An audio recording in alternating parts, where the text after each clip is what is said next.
মধ্যে সবচাইতে সম্মানিত বরকতপূর্ণ এবং পবিত্র স্থান হইল গিয়া মক্কা শরীফ। এই পৃথিবীর মধ্যে মক্কা শরীফের মতন সম্মানিত এবং পবিত্র আর কোথাও জায়গা আছে? আর কোথাও এরকম পবিত্র সম্মানিত মর্যাদাপূর্ণ আর কোথাও জায়গা নাই। মক্কা শরীফের বাইতুল্লাহ গড়ের 3টা বৈশিষ্ট্য রয়েছে, 3টা গুণ রয়েছে। এই গুণের কথা আল্লাহ পাক রব্বুল আলামিন নিজেই বলছেন। প্যারা হাজিরিন, আল্লাহ পাক রব্বুল আলামিন নিজেই বাইতুল্লাহ গড়ের 3টা বৈশিষ্ট্যর কথা বর্ণনা করেছেন। আল্লাহ পাক রব্বুল আলামিন বলেন, বাইতুল্লাহ গড়ের 3টা বৈশিষ্ট্যের মধ্যে প্রথম নাম্বার বৈশিষ্ট্য হলো মাকামে ইব্রাহিম। প্রথম বৈশিষ্ট্য কি? মাকামে ইব্রাহিম। যাহারা হজ করেছেন প্রত্যেক হাজী সাহেবরাই মাকামে ইব্রাহিম দেখেছেন। বাইতুল্লাহ গড়ের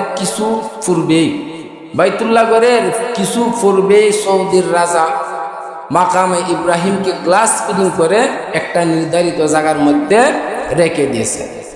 মুসলমান ভাইয়েরা আমার, মাকামে ইব্রাহিম কি? মাকামে ইব্রাহিম মূলত একটা পাথরের নাম।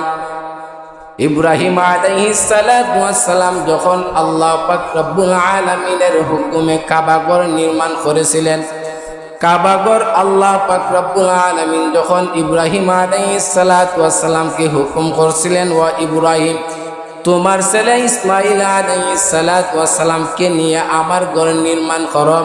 ইব্রাহিম আলাইহিস সালাতু ওয়াস সালাম আল্লাহ পাক রব্বুল আলামিনের হুকুমে কাবাঘর নির্মাণ করছিলেন। কাবাঘর নির্মাণ করতে যাইয়া ইব্রাহিম আলাইহিস সালাতু ওয়াস সালাম যখন কাবাঘরের পাথর লাগাইতে লাগলেন, কাবাঘরের পাথর একটার উপর একটা রেখে দুনিয়ার এই যে মসজিদ আছে, 1তলা বিল্ডিং আছে, 2তলা বিল্ডিং আছে, 10তলা বিল্ডিং আছে, পৃথিবীর মধ্যে 210তলা বিল্ডিংও রয়েছে। যখন মিস্ত্রিরা দুনিয়ার বিল্ডিং নির্মাণ করতে গিয়া জমিন থেকে আস্তে আস্তে তারা ইট গাঁথতে লাগে। মানুষেরা যখন বিল্ডিং নির্মাণ করে প্রথমে একটা ইট দেয়, তারপর আরেকটা ইট দেয়, তারপর আরেকটা ইট দেয়। এইভাবে যখন 5 থেকে 6 ফুট উপরে উঠে যায়, 5 থেকে 6 ফুট উপরে উঠে গেলে দুনিয়ার মিস্ত্রিরা মাছা সিস্টেম করে, মাছা তৈরি করে, আছে না? মাছা তৈরি করে, পাশ দিয়া মাছা তৈরি করে কিসের জন্য? যখন তাদের হাতের নাগালের বাহিরে চলে যায় তখন তাদের পক্ষে আর সম্ভব নয় একটা ইটের উপর আরেকটা ইট দিত। মুসলমান ভাইয়েরা আমার, ঠিক তদ্রূপ হযরত ইব্রাহিম আলাইহিস সালাতু ওয়াস সালাম কাবাঘর নির্মাণ করতে যাইয়া যখন একটা ইটের উপর আরেকটা ইট দেয়, একটা ইটের উপর আরেকটা ইট দেয়, এইভাবে যখন 5 থেকে 6 ফুট উপরে উঠে গেল তখন ইব্রাহিম আলাইহিস সালাতু ওয়াস সালাম নিচে একটা পাথর রাখলেন। নিচে একটা পাথর রাখিয়া ওই পাথরের উপর দাঁড়াইয়া ইব্রাহিম আলাইহিস সালাতু ওয়াস সালাম আল্লাহর ঘর কাবা শরীফের মধ্যে ইট দিতে লাগলেন, পাথর দিতে লাগলেন। এইভাবে ইব্রাহিম আলাইহিস সালাতু ওয়াস সালাম যতটুকু উপরে উঠতে চায় আল্লাহ পাক রব্বুল আলামিনের কুদরতে পাথরটা জমিন থেকে এতটুকু উপরে উঠে যাইত। কাবাঘর 26 ফুট উচ্চতা, 26 ফুট প্রায় বাংলাদেশের 2তলা একটা বিল্ডিং এর সমান। যতটুকু ওনার প্রয়োজন ততটুকুই পাথরটা উপরে উঠে যাইত। মুসলমান ভাইয়েরা আমার, এটা হলো আল্লাহ পাক রব্বুল আলামিনের পক্ষ থেকে একটা নিদর্শন, একটা কুদরত। দুনিয়ার জমিনের মধ্যে কোনোদিন কি আপনি দেখছেন পাথর উপরে যাইতে? দুনিয়ার জমিনের মধ্যে কোনোদিন পাথর উপরে যাইতে দেখছেন না। পাথর যতটুকু পারে সম্ভব নিচের দিকেই দাবিত হবে, উপরের দিকে পাথর উঠবে না। আরো আশ্চর্যের বিষয় হইল ইব্রাহিম আলাইহিস সালাতু ওয়াস সালাম যখন ওই পাথরের মধ্যে দাঁড়াইয়া ইট গাঁথতে লাগলেন, পাথর লাগাইতে লাগলেন, ইব্রাহিম আলাইহিস সালাতু ওয়াস সালামের পায়ের ছাপ ওই পাথরের মধ্যে এখন পর্যন্ত স্পষ্টভাবে রয়েছে। স্পষ্টভাবে ইব্রাহিম আলাইহিস সালাতু ওয়াস সালামের পায়ের ছাপ পাথরের মধ্যে রয়েছে। যাহারা হাজী সাহেব তারা দেখেছেন, আমিও আল্লাহর রহমতে দেখছি। প্যারা হাজির, তো এটা আল্লাহ তাআলার পক্ষ থেকে একটা নিদর্শন। হাজার হাজার বছর যাবত এখনো এই পাথরটা কাবা শরীফের পূর্বেও রয়েছে। মুসলমান ভাইয়েরা আমার, এই হলো বাইতুল্লাহ ঘরের প্রথম বৈশিষ্ট্য।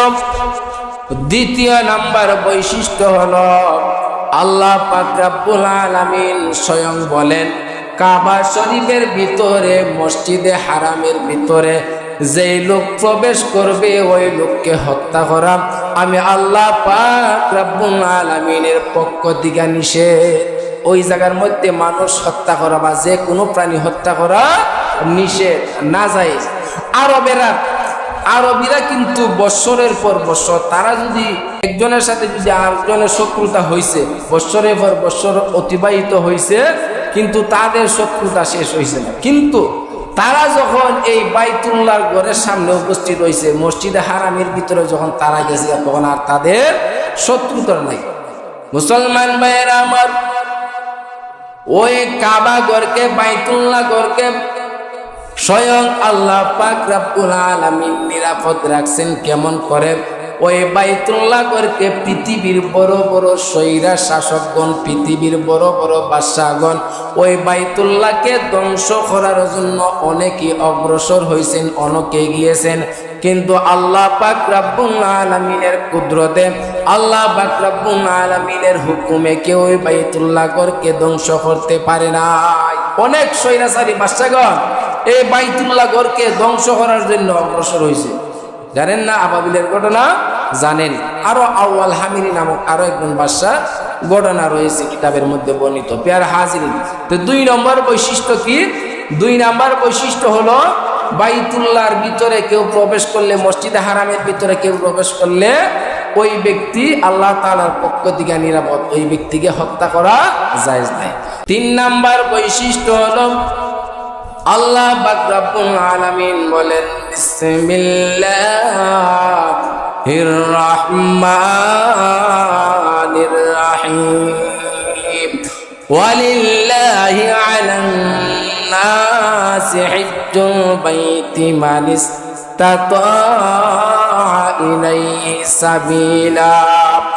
আল্লাহ পাক রব্বুল আলামিন বলেন, যাহাদের মক্কা শরীফ আসা যাওয়ার খরচ রয়েছে, পরিবার পরিজনদের বরণ পোষণ বাদে, পরিবার পরিজনদের প্রয়োজনীয় আসবাবপত্র বাদে, যাদের মক্কা শরীফ আসা যাওয়ার খরচ রয়েছে, সামর্থ্য রয়েছে, আল্লাহ পাক রব্বুল আলামিন বলেন তাদের উপর জীবনে একবার হজ করা ফরজ হয়েছে। যাহাদের মক্কা শরীফ আসা যাওয়া, পরিবার পরিজনদের বরণ পোষণ বাদে, প্রয়োজনীয় আসবাবপত্র বাদে, বাড়ি থেকে মক্কা শরীফ আসা যাওয়ার খরচ রয়েছে, তাদের উপর জীবনে একবার হজ করা আল্লাহ তাআলা ফরজ করে দিয়েছে।